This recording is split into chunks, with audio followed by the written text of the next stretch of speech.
Alors bonjour à tous, aujourd'hui on va parler de personal branding. Le personal branding, c'est la marque personnelle, c'est comment on va arriver à mieux se vendre entre guillemets. Alors je sais qu'il y a pas mal de gens qui aiment pas le terme apprendre à se vendre parce qu'on n'est pas des esclaves, mais en fait je dirais à apprendre à comment faire sa promotion. Puisqu'en fait ça devient vraiment indispensable. Et pour la petite histoire, en fait, justement, il y a le magazine Courrier Cadre qui m'a contacté pour parler de personal branding. Et parce que tout simplement, si vous tapez dans Google personal branding, il y a pas mal d'articles en fait qui tombent sur mon blog à moi. Donc en fait, c'est en faisant mon propre personal branding que j'ai eu un article sur le personal branding. Alors en fait, là, ce que je voulais faire, c'est vous donner en fait les pistes sur comment débuter votre personal branding. Alors ça s'adresse vraiment beaucoup aux freelance. Dès que vous êtes freelance, vous êtes expert, vous êtes consultant dans un domaine d'activité, c'est super important de travailler votre personal branding parce que souvent votre marque en fait, c'est vous. Et donc forcément, si vous travaillez votre marque personnelle à vous, vous allez forcément avoir plus de clients, plus de visibilité. Et ça devient vraiment important parce que de plus en plus, les entreprises en fait, quand elles cherchent des informations sur un problème ou quand elles trouvent des idées, tiens ouais ça me correspond, c'est parce qu'elles ont vu non pas un cabinet de consultants, non pas en fait McKinsey, une étude ou je ne sais quoi, mais elles ont vu en fait un expert qui a parlé sur un domaine d'activité. Alors les marques les plus intelligentes ont commencé à faire parler leurs experts sur leur blog, c'est-à-dire que sur le blog d'une marque A, on va pas parler de c'est la marque A qui dit ça, mais on mettra en fait une personne qui est par exemple l'expert dans tel domaine qui va parler et qui va ainsi contribuer régulièrement à l'image de l'entreprise, mais également à son image à lui, dans une relation gagnante-gagnante. Il y a encore plein de marques en fait qui se disent mais non mais moi il n'y a que quelques personnes, le community manager, le marketing qui a le droit de parler, et c'est vraiment quelque chose qui est réservé parce que je veux pas qu'on sache qui sont les employés, etc. etc. Ça c'est une mauvaise démarche. Il faut travailler dans une grande entreprise ou dans une moyenne entreprise, dans une démarche de main dans la main, je mets en avant mes experts, je montre qu'il y a des personnes, qu'il y a des gens, j'humanise ma marque et en même temps en fait je montre ma spécialité et mon expertise.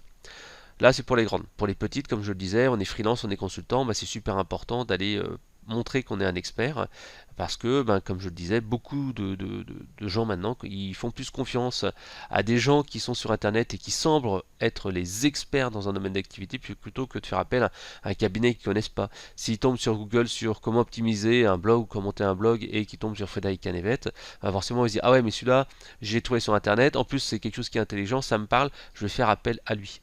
Donc moi j'invite vraiment tous les consultants, tous les freelances, les startups, etc.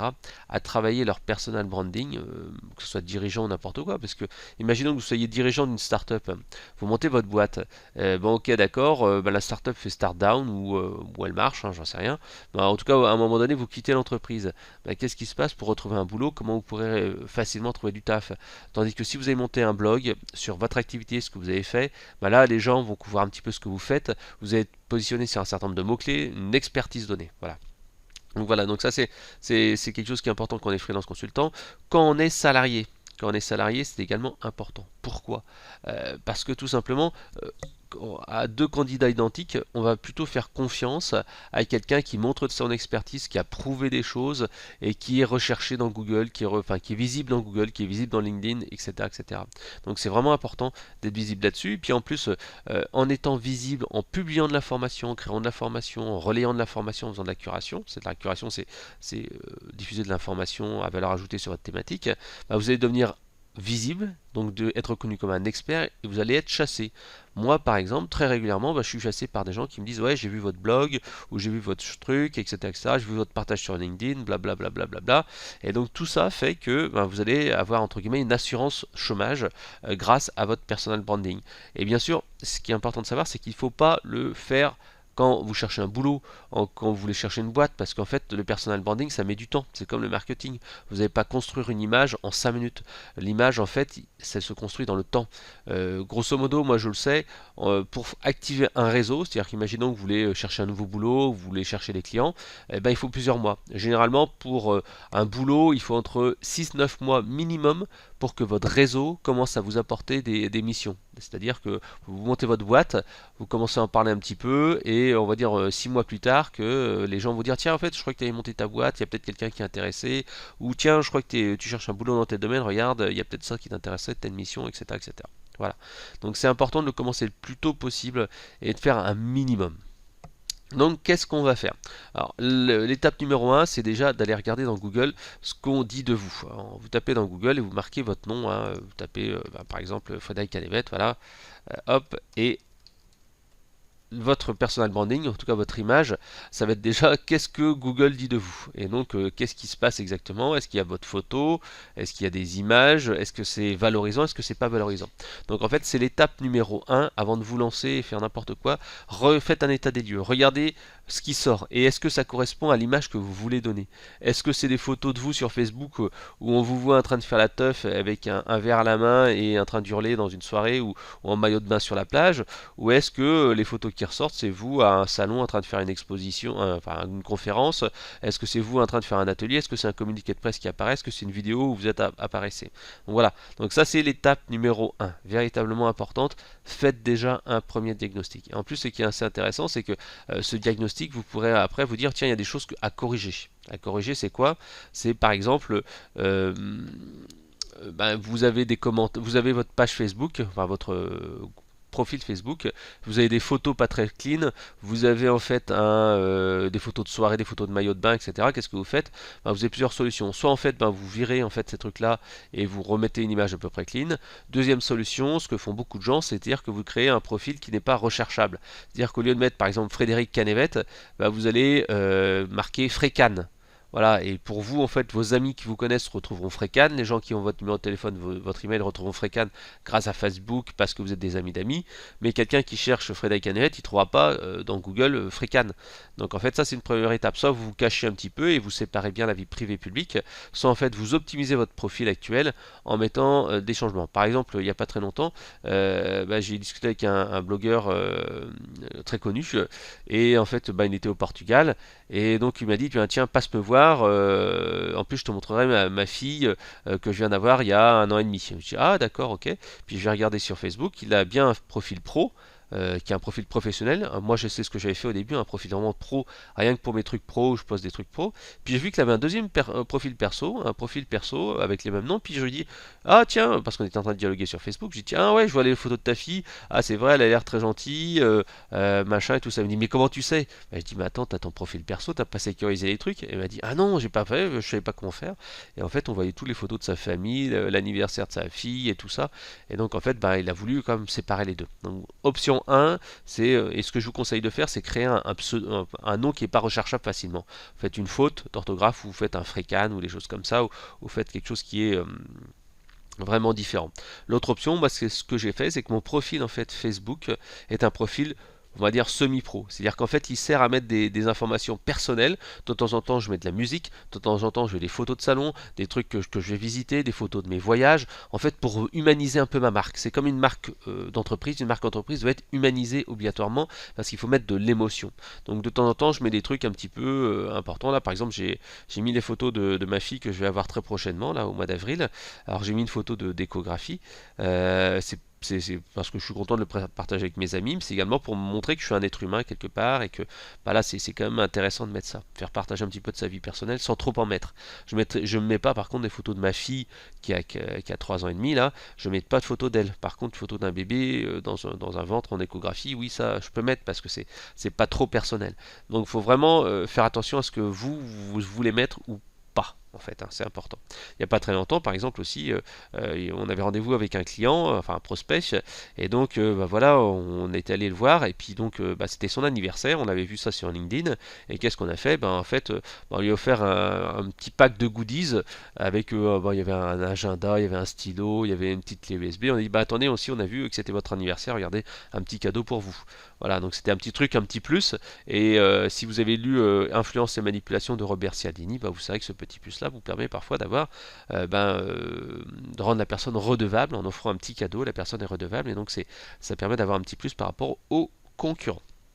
Voilà donc, première étape, l'état des lieux, vérifier ce qui se passe, corriger ce qui a corrigé. Aussi, oui, ça m'est déjà arrivé de voir des gens en fait qui mettent des commentaires sur des sites genre La Fourchette ou des sites, des forums avec leur propre nom. Quand c'est des trucs personnels, vous ne mettez pas votre propre nom, vous mettez un pseudo. Il n'y a pas très longtemps en fait, ça m'est aussi arrivé. J'avais un nouveau collègue qui venait d'arriver dans la boîte pour laquelle je travaille. Et donc en fait, j'avais pas sa photo sur LinkedIn, il n'avait pas mis sa photo. Bon, ok, ça c'est pas bien d'ailleurs, je dirais dirais mettez toujours votre photo, faites une photo valorisante, mais ça on verra juste après. Je me disais mais à quoi il ressemble, qui c'est ce gars-là, parce que j'avais rendez-vous avec lui. Et donc j'ai tapé son nom, je trouvais pas grand-chose, j'ai tapé son nom plus la ville, j'ai tapé son nom, prénom plus sa ville, Grenoble. Et là je suis tombé sur ses critiques chez La Fourchette. Et je voyais, c'était un peu, ouais, la bouffe était pas très bonne, le serveur nous a fait attendre, je dis merde, tiens c'est un peu un râleur, qu'est-ce que c'est que ce gars-là? Et donc en fait ça vous donne une idée de ce que vous pouvez voir. Et une fois aussi, c'était il y a 5-6 ans de ça, j'avais un nouveau collègue qui venait d'arriver dans la boîte, et avant qu'il arrive, on est allé sur internet. Et on a tapé son nom prénom. Et on a vu les résultats qui sortaient. En fait, c'était un acteur porno gay qui sortait. On se dit, ah, c'est peut-être pas lui, mais ça nous a fait rire un peu, puis on a ri un petit peu à ses dépens. Bien entendu, c'était pas lui l'acteur porno gay, c'était en fait un homonyme canadien, mais bon, c'était assez marrant quoi. Et donc en fait, quand il est arrivé, on l'a un petit peu chambré sur son homonyme. Donc bien entendu, c'est quand même plus intéressant d'être plus visible que ses concurrents. Et là, en fait, il y a une petite astuce. Si vous avez comme ça un homonyme très célèbre dans votre domaine d'activité, une petite astuce, en fait, c'est de créer une annonce Google AdWords, donc le système payant de Google, Google AdWords, et vous créez une annonce où vous mettez un coût vraiment le plus bas possible, quelques centimes. Vous marquez, par exemple, Frédéric Canevet, expert en web marketing, et comme ça, en fait, vous serez premier dans le résultat de Google, en fait, tout en haut, hein, au-dessus des résultats naturels. Et là, en fait, vous pourrez en fait être visible et dire ce que vous voulez, dire Nicolas Canevet, responsable commercial, et vous mettez un lien vers votre CV par exemple, ou votre site internet, et on verra ça juste après. Donc ça, c'est des petits trucs astuces qui arrivent souvent quand vous avez des homonymes. Voilà. Donc une fois que vous avez fait votre première analyse, déjà vous allez commencer à dire un petit peu où vous en êtes. Quelles sont en fait vos compétences actuellement. Voilà, moi je suis par exemple responsable produit, chef de produit, mon expérience, mes capacités, mes passions, etc., etc. Ce qui me différencie par rapport aux autres. Moi je peux dire, moi je suis à la fois product manager et web marketer. Et ce qui fait que moi j'accompagne très très bien les startups ou les boîtes qui veulent s'implanter à l'étranger parce que je suis capable de connaître le marché, développer une offre produit sexy et également générer du trafic et des clients. Voilà. Et ça c'est bien quand on est une marque internationale qui veut s'installer en France. Voilà. Et donc ça c'est votre positionnement entre guillemets. Hein. Et là en fait vous allez pouvoir vous dire bah tiens ok moi mon positionnement c'est ça et forcément je vais chercher en personal branding à être visible là-dessus parce que je veux que les marques me retrouvent sur cette thématique là ou les gens qui ont tel besoin me retrouvent sur cette problématique là. Voilà. Ensuite, si vous avez besoin, vous pouvez très bien vous dire comment vous êtes perçu par vos amis, en quoi vous êtes un expert. Ça, c'est intéressant. Si par exemple, vous dites, ouais, moi je suis juste commercial, ou moi je suis juste marketeur, mais en fait, comment je peux choisir ma niche ou comment je peux savoir en quoi je suis entre guillemets l'expert. Il suffit de demander en fait à vos amis, à vos connaissances, à vos collègues, mais en quoi qu'est-ce que tu dirais que je suis spécialiste, quel est mon plus par rapport aux autres, etc., etc. Et donc en fait ça vous permet de savoir sur quoi vous devez vous tendre ou vous positionner. Il y a pas mal de gens qui font ça au travers d'un bilan de compétences. Vous avez par exemple l'APEC qui propose comme ça des bilans de compétences gratuits qui permettent en fait de savoir un petit peu où on en est, qu'est-ce qu'on aime, qu'est-ce qu'on n'aime pas faire. Ça c'est vraiment important parce que c'est surtout vrai quand on veut se réorienter, quand on cherche un boulot ou quand on est consultant et qu'on ne sait pas trop qu'est-ce qu'on va proposer comme prestation. Faire un bilan de compétences et savoir ce que l'on aime, ce que l'on n'aime pas, c'est vraiment essentiel.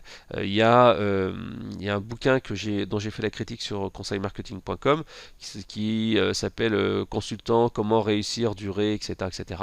Vous pourrez taper ça, consultant, comment réussir, durer, etc. C'est Arnaud Cyriel, je crois. J'essaierai de vous retrouver ça dans le blog. Donc vous tapez, je pense, consultant, voilà, vous tapez consultant et vous tapez consultant et je crois que vous tapez Arnaud Cyriel, voilà, et hop. Et donc vous devriez arriver sur cet article là qui vous explique, voilà, c'est consultant, se lancer, réussir et durer d'Arnaud Ciel. Voilà, Arnaud Ciel, C-I-E-2-L-E. Donc en fait, c'est un bouquin qui est assez sympa et qui vous permet justement de savoir ce que vous voulez faire, ce que vous n'aimez pas faire. Il y a une petite grille comme ça de résultats qui est assez bien foutue et qui vous permet de savoir si vous êtes bon pour faire du consulting, pas de consulting, ceci, cela. Donc voilà, ça c'est un truc qui est assez intéressant que je vous conseille de regarder. Voilà, donc ensuite, au niveau du personal branding, vous pouvez dire quel est votre but. Est-ce que c'est trouver un emploi? Est-ce que c'est changer de métier? Ça aussi, c'est quelque chose qui est possible de faire avec le personal branding. C'est par exemple, vous avez été commercial pendant des années et puis tout d'un coup en fait vous voulez devenir je sais pas marketing, vous voulez faire du marketing tout d'un coup, et bien tout simplement vous allez en fait refaire votre image et refaire un petit peu remodeler un petit peu votre idée en disant votre CV et remodeler votre image en disant, voilà j'ai fait ça du commercial mais j'ai beaucoup travaillé avec le marketing, j'ai lancé des opérations marketing, etc. Donc ça c'est vraiment important. Vous pouvez également aussi définir votre cible, votre audience. Par exemple, comme je disais, moi j'accompagne les startups, les PME, etc. Voilà. Et après, vous dites voilà quel est mon planning et les moyens pour y arriver. Parce qu'en fait, travailler son personal branding, ça se fait pas en 2 secondes. Il faut donc publier un peu de contenu. Il faut aussi optimiser son profil LinkedIn, son profil vidéo. Ça reste encore un peu important, même si c'est un petit peu moins vrai qu'il y a quelques années. Il faut créer peut-être un peu de contenu, faire de la curation, il faut diffuser une image. Si vous voulez changer comme ça d'orientation, ça veut dire que dans votre entreprise, vous allez aussi devoir vous rapprocher un peu de certains services ou travailler à titre personnel. Si vous voulez par exemple vous lancer dans le web marketing, une très bonne chose, si vous avez été commercial toute votre vie par exemple, c'est commencer à monter un blog pro, commencer à lancer votre propre campagne Facebook Ads, commencer à faire des tests avec Google Analytics, etc. Et puis vous dire finalement voilà, test and learn, je fais ci, je fais ça. Vous vous auto-formez, vous faites vos exercices vous-même, vous faites vos tests vous-même, et après vous vendez cette expérience, vous montrez ce que vous avez fait, et en fait les gens vont plus voir que votre CV c'est commercial machin, mais votre CV ça va être voilà, je suis capable d'optimiser tel truc, j'ai fait des formations vidéo, je fais aussi un peu d'ateliers de consulting, j'enseigne par exemple aussi dans un lycée ou dans un collège ou dans une université sur telle thématique, etc. Voilà. Donc ça c'est important de vous dire quelle est la durée.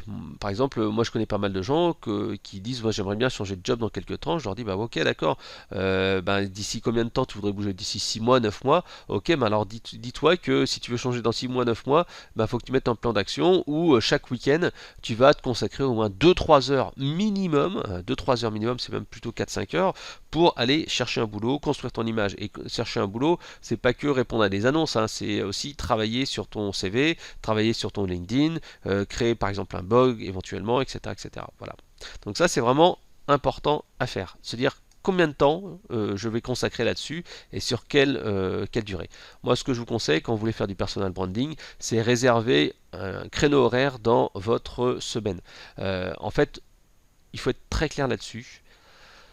On ne peut pas lancer un nouveau projet sans renoncer à quelque chose. Choisir, c'est renoncer. C'est vraiment important, ça. Choisir, c'est renoncer. Ça, je l'ai compris qu'il y a quelques années. Au début, en fait, j'empilais des projets par-ci par-là, et puis j'arrivais jamais à m'en sortir. Maintenant, je choisis en fait vraiment à choisir. Et quand je dis je lance un projet, je me force à abandonner quelque chose. Alors, on n'est pas obligé d'aller abandonner tout et n'importe quoi. Vous pouvez abandonner certaines habitudes. Par exemple, au lieu d'aller regarder la télé le soir à 20 h avec le journal télé et vous mettez à comater devant Danse avec les stars, koh et compagnie, vous dites voilà, tous les vendredis au lieu d'aller regarder koh et en fait je vais m'enfermer dans la chambre ou je vais me mettre dans le bureau et je consacre les 2h30, 3 heures que je consacre à faire koh là-dessus.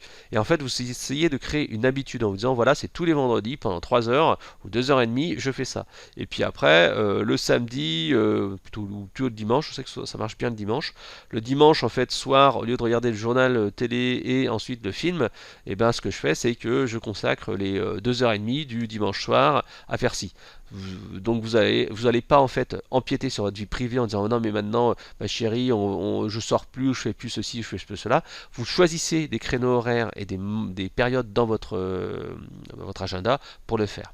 En complément, vous pouvez aussi choisir de travailler en sprint, c'est-à-dire que vous allez choisir par exemple, vous allez partir un jour de plus en vacances, par exemple à Noël, et au lieu de partir au ski ou de partir chez les beaux-parents ou faire les courses, vous dites ok non mais cette journée-là, vous la faites que pour ça, que pour le personal branding. Et là, vous avez deux options que je vous conseille de faire parce que moi, je suis un peu comme vous, j'ai des amis, j'ai de la famille, et si je suis à la maison, à chaque fois, il y aura toujours quelque chose à faire, aller chercher, aller faire les courses, aller faire ceci, aller faire cela.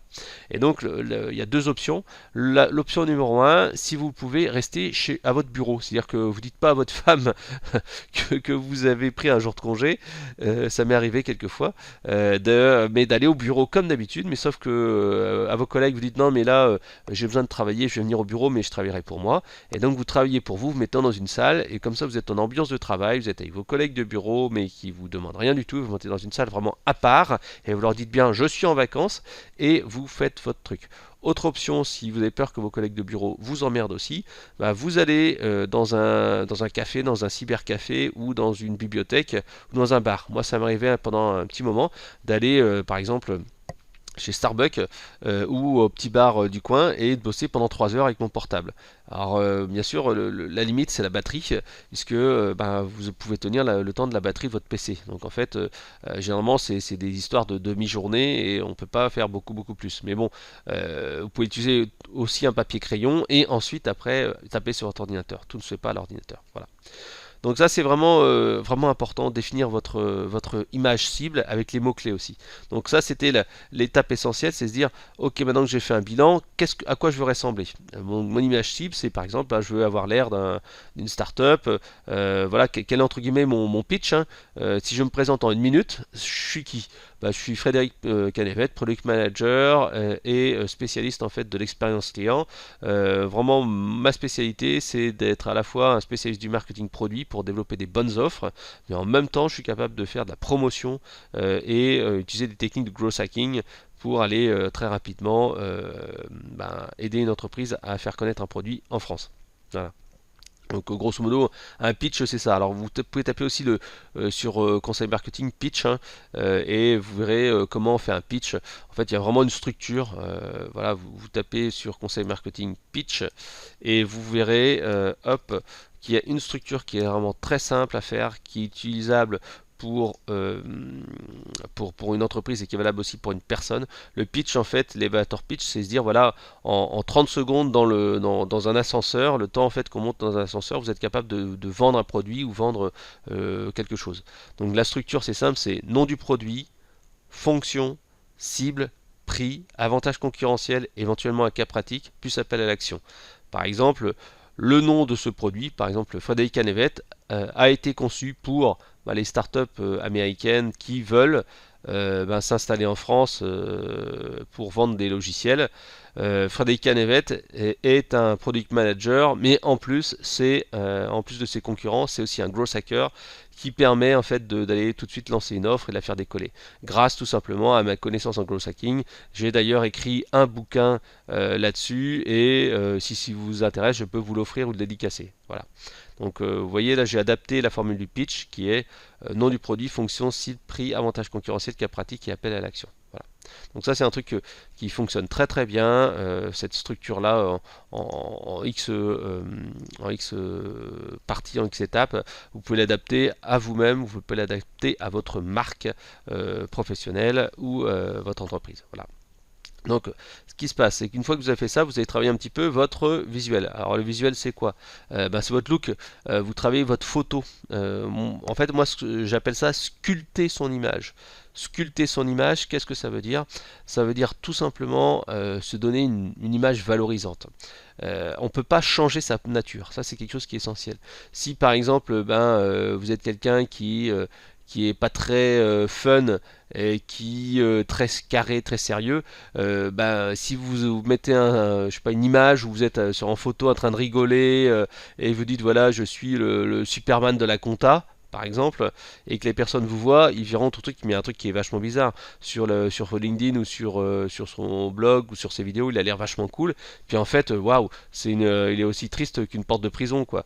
Donc en fait, il faut que ça soit cohérent avec votre image. Vous pouvez pas changer votre image, vous pouvez juste sculpter, pour l'optimiser. Donc en fait, voilà, vous allez travailler un peu votre look. Moi, je vois en fait tous les gens qui ont sur LinkedIn une photo avec un espèce de selfie. On voit bien qu'ils l'ont pris à la main, c'est pas terrible. Demandez toujours à un de vos amis. Il y a toujours des gens qui sont fans de photos, un collègue ou n'importe quoi, etc. Ils peuvent vous faire une belle photo. Alors attention non plus à pas mettre la photo où vous êtes à un mariage. Ça en fait je vois trop souvent. C'est des gens en fait qui mettent des photos de mariage avec on devine qu'il y a le conjoint à côté. Si vous voulez faire ça à un mariage, mettez-vous un petit peu à part et puis faut pas non plus que vous ayez la cravate et tout ça, parce que si vous êtes je sais pas marketeur, ou si vous êtes je sais pas on va dire monteur de pneus, hein, j'en sais rien, bah, ça fait bizarre d'avoir une cravate parce que vous n'avez pas une cravate tous les jours. Donc si au mariage vous avez la cravate, si vous voyez un photographe ou un gars qui fait des photos, vous dites est-ce que tu peux me prendre en photo, vous enlevez la cravate pour que ça fasse pas trop habillé. Il faut pas être ce qu'on appelle overdressed, c'est-à-dire trop habillé quoi. Il faut toujours être habillé un petit peu plus que ce que s'attendent les gens quand vous passez un entretien d'embauche. C'est-à-dire que vous allez dans un entretien d'embauche, les gens s'attendent quand même que vous ayez, peut-être pas le costard cravate, mais au moins le costard, quoi. Si vous venez en costard cravate, parfois ça fait un petit peu too much. Mais bon, ça dépend de l'image que vous voulez donner. Si vous voulez donner une image super pro, oui. Si vous êtes commercial, oui, il faut la cravate. Mais bon, si vous êtes, comme je disais, mécanicien, vous n'allez pas venir avec une cravate à un entretien, quoi. Vous allez venir avec un pull et vous allez venir avec une chemise, quoi. Voilà. Donc ce qui est important, c'est de sculpter votre marque. Donc mettez de l'émotionnel du factuel. Quel est votre slogan? J'aide les entreprises à développer leur business en France. Voilà. Quel est le pitch? Donc l'image, donc votre photo, les visuels, bon voilà, votre look, les cartes de visite si vous en avez. Puis racontez aussi en storytelling votre histoire. Le storytelling, c'est important. Moi, je raconte toujours en disant voilà, j'ai commencé, j'étais passionné de jeux vidéo et un jour en fait, j'étais à l'armée, j'étais en train de me dire mais qu'est-ce que je peux faire? Et j'ai fait un petit bilan et je me suis rendu compte que ce que j'aimais dans la vie, c'était sortir un produit, c'était aussi le logiciel, c'était ma passion, blablabla. Bla bla bla. Puis après l'armée, donc j'ai fait un DSS marketing, et puis ensuite j'ai travaillé dans une boîte qui faisait des jeux vidéo. Ensuite de cette boîte de jeux vidéo, j'ai travaillé dans l'e-commerce qui vendait des jeux vidéo et des logiciels, et ensuite j'ai travaillé chez un éditeur de logiciels professionnel, etc., etc. Donc en fait, comme ça, vous racontez votre petite histoire avec des anecdotes, en disant voilà, tiens, j'ai sorti tel produit, j'ai fait tel truc, etc., etc. Voilà. Donc ensuite, il faut commencer à être visible et à être présent. Alors moi, c'est ce que j'appelle être présent sur les sites clés, les sites de référence. Généralement, en fait, il faut savoir que Google, pour une personne, pour un individu, il y a grosso modo, on va dire, allez, 5 sites qui apparaissent. Les 5 sites qui apparaissent, c'est LinkedIn, Viadeo, Facebook, Twitter et Google My Business ou Google+. Google My Business, en fait, c'est quand vous tapez en fait sur Google, hein, vous avez ici sur la droite en fait du moteur de recherche, vous avez en fait une petite barre qui apparaît, et là vous avez en fait quand vous avez un business, c'est en fait le lieu, la carte et tout ça. Donc en fait, c'est vraiment de se dire qu'est-ce qui va apparaître quand vous serez sur Google. Donc vous devez vraiment optimiser votre profil sur LinkedIn, sur Viadeo, sur Facebook, sur Twitter, et créer un compte Google+. Et si vous êtes une petite entreprise, un freelance, etc., vous allez créer un compte sur Google My Business. Voilà, donc ça c'est important. Après aussi, vous pouvez aussi aller faire du publier du contenu. C'est-à-dire que LinkedIn, Viadeo, Facebook, etc., c'est pour créer votre profil, mais également dans les sites qui sortent bien dans les résultats de Google quand on sort un nom de personne, c'est les sites de contenu. Et donc vous allez faire un inventaire de vos contenus.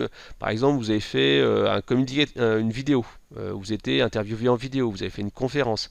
Vous allez créer une chaîne YouTube et vous allez mettre votre vidéo là-dessus. Vous avez fait une conférence, vous avez animé un atelier, etc. Vous allez mettre sur SlideShare le PowerPoint. Vous avez par exemple des photos, vous avez fait une infographie, vous avez fait un schéma que vous avez mis quelque part, vous le mettez sur Pinterest. Vous avez fait un rapport de mémoire, vous avez fait un document, etc. Vous avez été interviewé dans la presse, vous enregistrez le PDF encore une fois sur SlideShare. Voilà. Vous avez une veille concurrentielle, vous lisez des newsletters de manière régulière sur votre sujet, et vous rassemblez vos données, vous les mettez sur un Scoopit, et comme ça donne une visibilité. Donc voilà. Et autrement, en fait, bien sûr, si vous avez le temps, c'est créer un blog. Le blog, en fait, moi, c'est ce que j'appelle, c'est la maison. C'est là, en fait, que vous avez votre quartier général, votre QG, puisqu'en fait, c'est là que vous allez pouvoir avoir votre nom de domaine. Par exemple, c'est frédériccanevet.com. C'est par exemple, moi c'est conseil marketing, mais voilà, vous pouvez utiliser WordPress.com qui est le système d'hébergement de WordPress, hein, qui est hébergé, vous n'avez pas du tout la partie technique, et pour 10 euros par an, bah, vous avez votre propre nom de domaine, vous avez un email nominatif et vous allez pouvoir créer quelques contenus intemporels dessus. Vous créez votre blog, vous mettez quelques bonnes pratiques de manière globale, hein. Vous ne mettez pas quelque chose qui soit vraiment lié à l'actualité, mais vous mettez par exemple, si vous êtes manager, bah, comment gérer une équipe en temps de crise, ou comment gérer une communication de crise, ou comment s'imposer auprès de ses salariés quand ils ont un caractère de cochon. Enfin, vous mettez des trucs comme ça. Ça, c'est des contenus intemporels que vous pourrez mettre tout le temps et qui vont valoriser votre expertise à vous.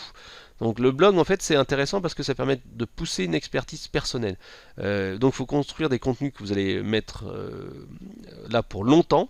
Donc il faut vraiment que ça soit clean, que ce soit propre, pas trop de fautes, etc., etc. Voilà. Donc c'est vraiment votre vitrine. Ensuite, vous allez utiliser donc les réseaux sociaux.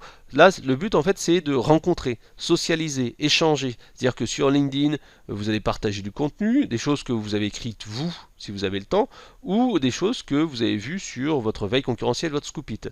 Alors, il faut savoir que pour tenir un blog de manière à peu près régulière, il faut consacrer, on va dire, 8 heures, allez, 4 à 8 heures par mois. C'est le minimum pour avoir un minimum de visibilité. Ça veut dire quoi allez, 1 ou 2 articles par mois. Voilà, grosso modo. Si vous n'avez pas ce temps-là, bah, c'est pas très grave. Achetez déjà votre nom de domaine, faites votre blog et puis créez un ou deux contenus nominatifs et enfin, ou parlez de vous, hein, et voilà. Et par contre, sur les réseaux sociaux, bah, passez-en, on va dire, allez, une demi-heure tous les 2-3 jours pour poster sur LinkedIn une news intéressante que vous avez vue sur votre secteur d'activité, pour poster par exemple une photo que vous avez vue intéressante sur, bien sûr qu'une photo professionnelle sur LinkedIn ou sur Facebook, etc., etc. Donc vraiment les trucs les plus importants, c'est ça, c'est comme LinkedIn qui est beaucoup plus professionnel. Sur Facebook, si vous n'avez pas un compte pro et beaucoup d'échanges avec les gens, moi j'ai un compte Facebook qui est très présent parce que j'échange beaucoup avec les gens sur des groupes Facebook, etc. Mais si vous n'avez pas si votre Facebook est que vraiment 100% perso, ça ne sera pas la peine d'y passer du temps pour mettre des infos pro. Mais vous pouvez le faire. Vidéo, bon, voilà, c'est plutôt une présence un peu anecdotique, mais c'est quand même important d'avoir un peu de contenu dessus, votre profil, une image, etc. Twitter et Google My Business et Google+, ben c'est plutôt on va dire du bonus. Sachant qu'il existe des outils comme Zapier, donc zapier.com, qui permettent de publier automatiquement, par exemple, ce que vous avez mis sur votre blog, sur votre Scoop It, sur votre LinkedIn, sur Twitter. Donc ça aussi, vous pouvez le faire. Donc ça permet d'éviter de saisir deux fois les choses. Voilà. Donc vraiment 3 points. Le blog, c'est votre maison. Vous avez votre nom de domaine. Vous avez donc en fait vos articles qui sont valables tout le temps.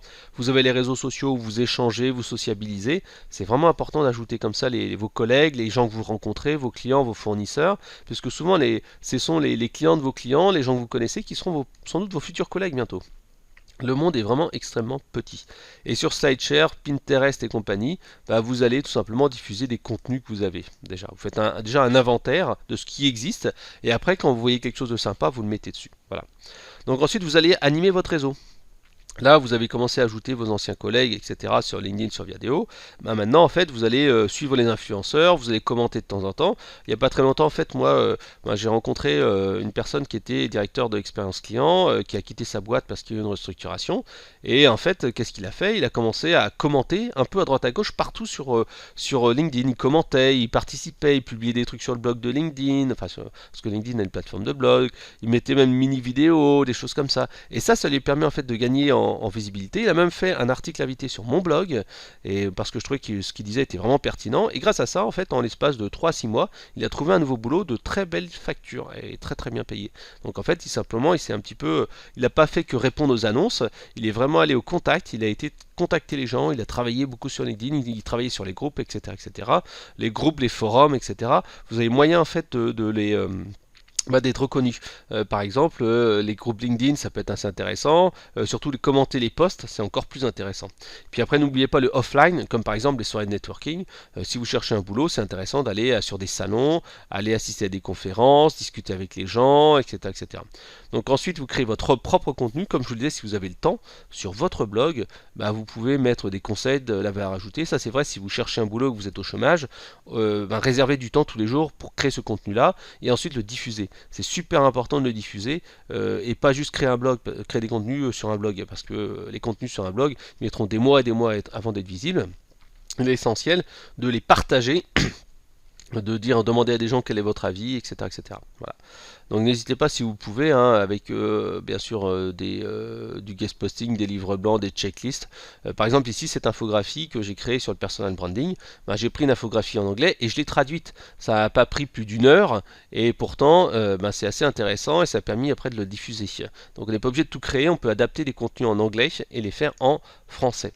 Donc c'est vraiment important de partager, de commenter sur des blogs influents et bien sûr faire de la curation parce qu'on ne peut pas tout créer soi-même.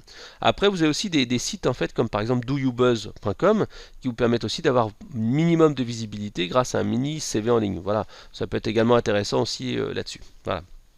Donc le dernier point, comme je le disais, c'est vraiment créer du contenu et faire de la curation.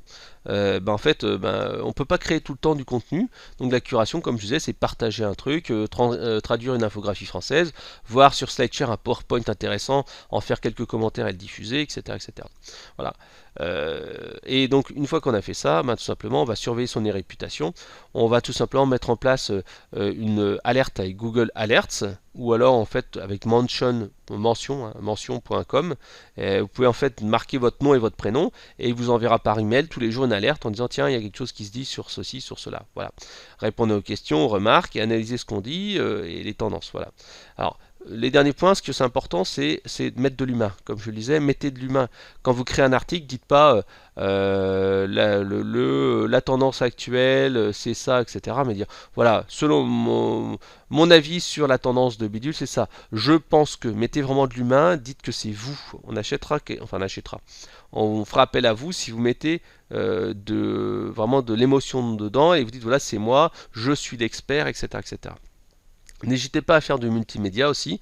Alors je sais que c'est pas facile de faire de la vidéo et la vidéo ça peut souvent desservir. Vous pouvez faire un podcast comme moi je le fais si vous préférez mettre de l'enregistrement audio. C'est important de mettre autre chose que du texte.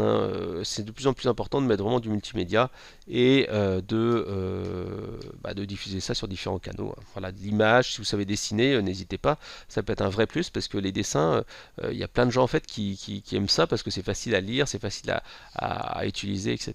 Après, vous pouvez même faire du live si vous voulez sur Facebook, du live sur YouTube pour faire vraiment l'événementiel, mais là c'est vraiment du plus, plus, plus. Le dernier point, n'oubliez pas, donc LinkedIn est devenu de plus en plus un CV interactif. Il y a de plus en plus de boîtes, surtout à l'étranger. Par exemple, en Angleterre, je travaillais aussi beaucoup avec des Hollandais pendant très longtemps. Ils nous disaient, non mais attendez, nous les sites d'emploi, c'est quasiment plus utilisé. Maintenant, quand on cherche quelqu'un, on va sur LinkedIn, on passe une annonce sur LinkedIn et c'est LinkedIn qui est devenu le nouveau CV. Donc voilà. Et il y a pas mal de gens, moi aussi, quand je rencontre des gens, je dis, just Google my name, regardez mon nom sur Google, ou alors il suffit d'aller sur mon LinkedIn, tu verras ce que j'ai fait. Voilà. Et sur mon LinkedIn, si vous voulez dessus, vous tapez Frédéric Canevet sur LinkedIn, je serais très content que vous soyez en contact avec moi d'ailleurs, n'hésitez pas. Donc en fait, vous verrez que il y a des PowerPoint, il y a des vidéos, il y a du texte, etc.